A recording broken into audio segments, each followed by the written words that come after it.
你有沒有想過，為什麼那麼多理財顧問都勸你買 ETF， 說什麼被動投資最安全、最省心？但如果我告訴你，查理·蒙格這位投資大師認為 ETF 其實是華爾街最聰明的賺錢機器，你還會覺得自己真的在做被動投資嗎？井號引入話題大家好，今天我們要聊一個可能會顛覆你投資觀念的話題。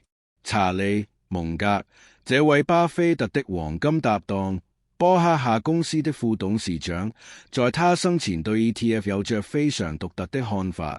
很多人覺得買 ETF 就是躺平賺錢，不用動腦筋，跟着大盤走就好了。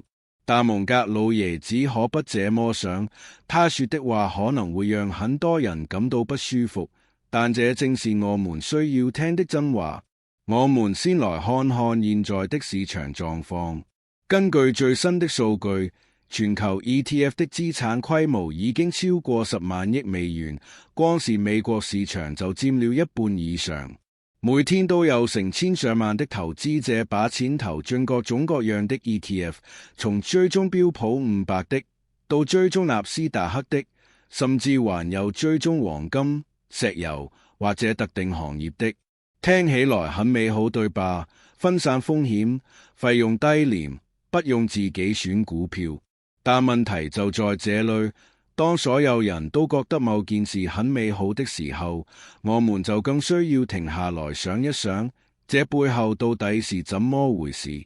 井號蒙格的核心觀點 ETF 的本質蒙格對 ETF 最犀利的評論就是，它根本不是什麼被動投資，而是一種包裝得很漂亮的主動收購系統。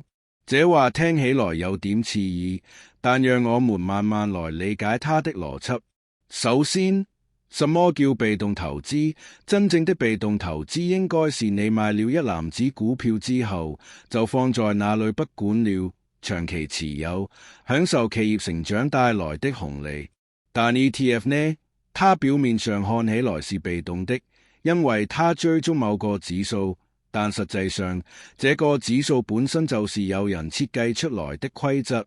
我們來舉個具體的例子，標普500指數，這是全世界最受歡迎的指數之一。它是由標準普爾公司的一個委員會決定那500家公司可以進入這個指數的。這個過程本身就是主動的選擇，不是嗎？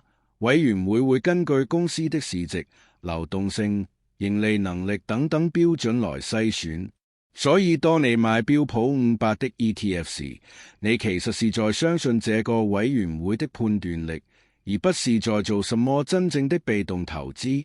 更有意思的是，這些指數會定期調整成分股，當某家公司表現好了，股價漲了，它在指數裡的權重就會增加，反過來，表現差的公司就會被踢出去。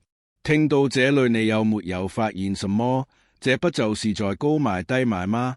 ETF 必須跟着指數的變化來調整持股。當一家公司被加入指數時，所有追蹤這個指數的 ETF 都要去賣它的股票，需求突然增加，股價就會被推高。而當一家公司被踢出指數時，所有的 ETF 都要賣掉它，股價就會被壓低。蒙格說，這就是最聰明的割韭菜方式，因為你根本不知道自己在被割。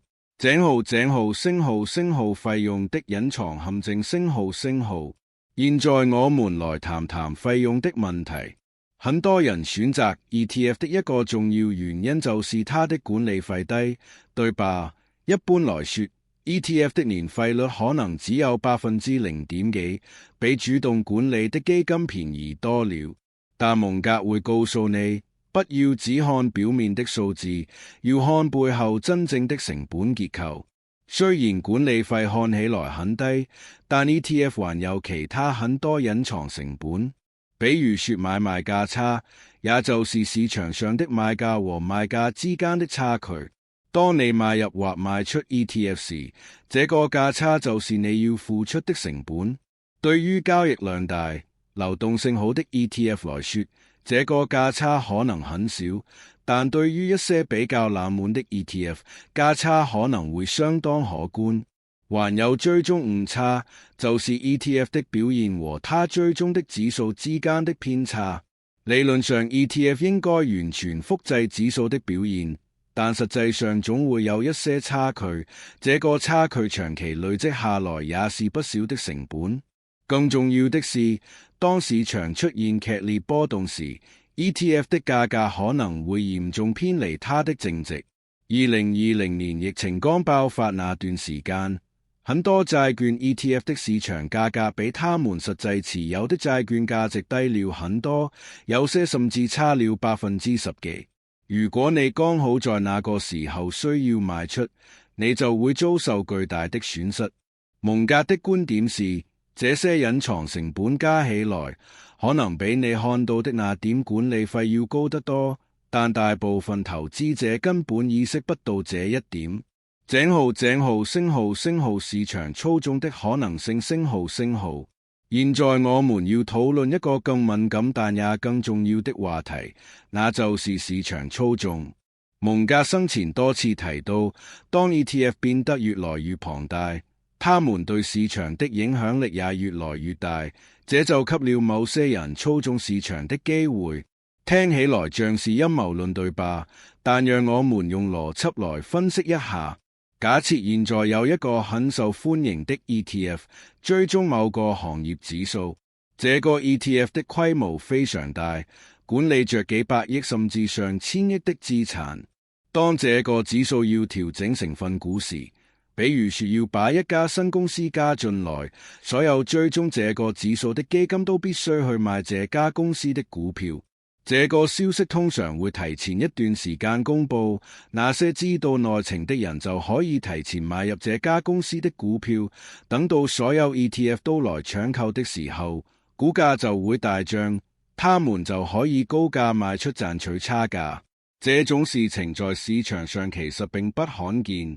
每次標普500指數要調整成分股的時候，那些要被加入的公司股價通常都會提前上漲。為什麼？因為市場上的聰明錢已經提前佈局了，而那些買 ETF 的普通投資者呢？他們完全不知情，只是被動地跟着指數的調整來買入，實際上是在高位接盤。蒙格說，這就是為什麼 ETF 是最聰明的割韭菜工具，因為整個過程看起來完全合法合規，但實際上就是在把錢從散戶的口袋轉移到專業投資者的口袋裏。還有一個問題是，當越來越多的資金集中在少數幾個大型 ETF 手中時，這些基金對個別公司的影響力就會變得非常大。有研究顯示，現在前3大資產管理公司，也就是貝萊德、先鋒和道富，他們管理的 ETF 已經成為美國大部分上市公司的主要股東。這種集中度會不會影響到公司治理？會不會影響到市場競爭？這些都是值得我們思考的問題。井號升號，投資者心理的盲區升號。蒙格一生都在研究人類心理和行為偏差，他對投資者心理有着深刻的洞察。他認為 ETF 之所以能成功割韭菜，很大程度上是因為他利用了人性的弱點。我們來看看這是怎麼回事。首先是懶惰心理，人都不喜歡費腦筋，都想要簡單的解決方案。ETF 剛好滿足了這個需求，他告訴你，你不需要研究個別公司，不需要看財報，不需要了解商業模式，只要買我們的產品就好了，我們會幫你分散風險。聽起來是不是很誘人？但蒙格會說，投資從來就不是一件可以偷懶的事情。如果你不願意花時間去了解你投資的東西，那你憑什麼期待獲得好的回報？然後是從眾心理。當你看到身邊的朋友、同事都在買 ETF， 看到各種財經媒體都在推薦 ETF， 你會覺得自己也應該買。這就是典型的羊群效應。但問題是，當所有人都在做同樣的事情時，這件事情往往已經沒有太多機會了。蒙格最著名的一句話就是：在別人貪婪時恐懼，在別人恐懼時貪婪。但買 ETF 的人呢？他們其實是在跟着大眾一起貪婪或一起恐懼。還有一個很重要的心理陷阱是過度自信。很多人買了 ETF 之後，會覺得自己已經做了很聰明的投資決策，會覺得自己已經分散了風險，所以就不再關注市場的變化了。但實際上呢，市場是會變化的，經濟環境是會變化的，你的財務狀況也是會變化的。蒙格強調，真正的投資者應該時刻保持警覺，不斷學習和調整自己的投資組合，而不是買了 ETF 就以為可以高枕無憂了。井號升號，真正的被動投資應該是什麼樣？升號。說到這裡，你可能會問，那蒙格認為什麼才是真正的被動投資呢？或者說，普通投資者應該怎麼做？這個問題的答案可能會讓很多人驚訝，因為蒙格從來不相信有什麼簡單的致富捷徑。蒙格一直強調的是，投資應該是長期持有優質企業的股票。什麼叫優質企業？就是那些有強大競爭優勢、有優秀管理團隊、有良好商業模式的公司。這需要你花時間去研究，去了解這家公司是做什麼的，它的產品或服務有沒有競爭力，它的財務狀況是否健康，它的管理層是否值得信任。這個過程可能很辛苦，但這才是真正的投資。蒙格和巴菲特管理的波克夏公司就是最好的例子。他們不追蹤任何指數，不跟隨任何趨勢，他們只是找到自己認為優秀的公司，然後買入並長期持有。像可口可樂、美國運通、蘋果這些公司，波克夏一持有就是幾十年。這種投資方式看起來很簡單，但實際上需要極強的判斷力、耐心和定力。對於普通投資者來說，如果真的沒有時間和精力去研究個別公司，蒙格的建議是，與其買那些追蹤各種花俏指數的 ETF， 不如就買最基本的市場指數基金，然後真正做到長期持有，不要頻繁買賣。最重要的是，要明白自己在做什麼，要知道自己承擔着什麼樣的風險，而不是盲目跟風。同時，要不斷學習和提升自己的投資知識，因為在投資這個領域，知識就是最好的保護。講到最後，我們來總結一下蒙格對 ETF 的看法。他並不是說 ETF 一無是處，而是想提醒我們不要被表面的便利和低成本迷惑了雙眼。ETF 確實為很多人提供了進入市場的便捷通道，但我們需要清醒地認識到它的局限性和潛在風險。